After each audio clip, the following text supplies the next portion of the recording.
तो आज हम आपको भागवत गीता के बारे में बताएंगे। यद्यपि भागवत गीता का व्यापक प्रकाशन और पठन होता रहा है, किंतु मूलतः यह संस्कृत महाकाव्य महाभारत की एक घटना के रूप में प्राप्त है।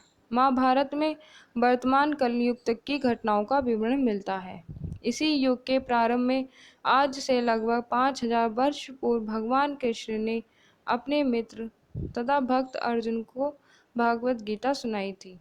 उनकी यह वार्ता, जो मानव इतिहास की सबसे महान दार्शनिक तथा धार्मिक वार्ता है, उस महायुद्ध के शुभारंभ के पूर्व हुई, जो धृतराष्ट्र के 100 पुत्रों तथा उनके चचेरे भाई पांडवों के मध्य होने वाला था। धृतराष्ट्र तथा पांडु भाई भाई थे, जिनका जन्म कुरु वंश में हुआ था और जो राजा भरत के वंशज थे, जिनके नाम पर ही महाभारत नाम पड़ा।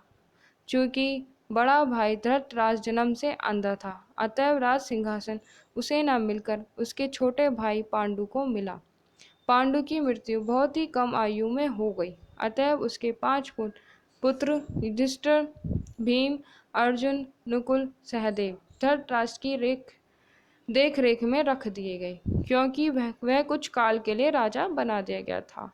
इस तरह धृतराष्ट्र तथा पांडु के पुत्र एक ही राजमहल में बड़े हुए।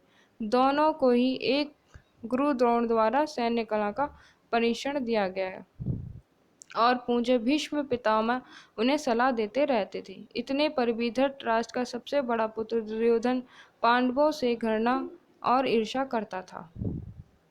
अंधा तथा दुर्बल हृदय धृतराष्ट्र पांडु पुत्रों के बजाय अपने पुत्रों को राज्य का उत्तराधिकारी बनाना चाहता था।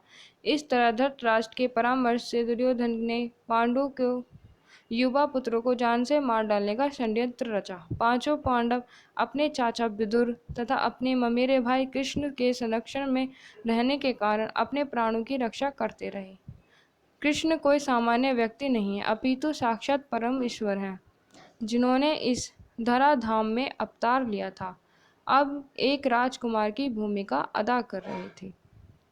वे पांडु की पत्नी कुंती या प्रथा के भतीजे थे। इस तरह संबंधी के रूप में तथा धर्म के पालक होने के कारण वे पांडु पुत्र के पक्ष लेते रहे और उनकी रक्षा करते रहे। किंतु अंततः चतुर दुर्योधन ने पांडवों को जुआ खेलने के लिए ललकारा।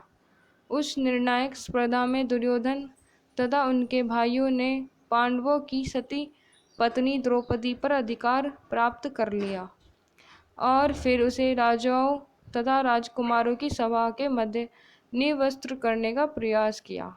कृष्ण के देवी हस्तक्षेप से उसकी रक्षा हो सकी, किंतु जुए में हार जाने के कारण पांडवों को अपने राज्य से हाथ धोना पड़ा और 13 वर्ष तक वनवास के लिए जाना पड़ा। वनवास से लौटकर पांडवों ने दुर्योधन से अपना राज्य मांगा, किंतु उसने देने से इनकार कर दिया।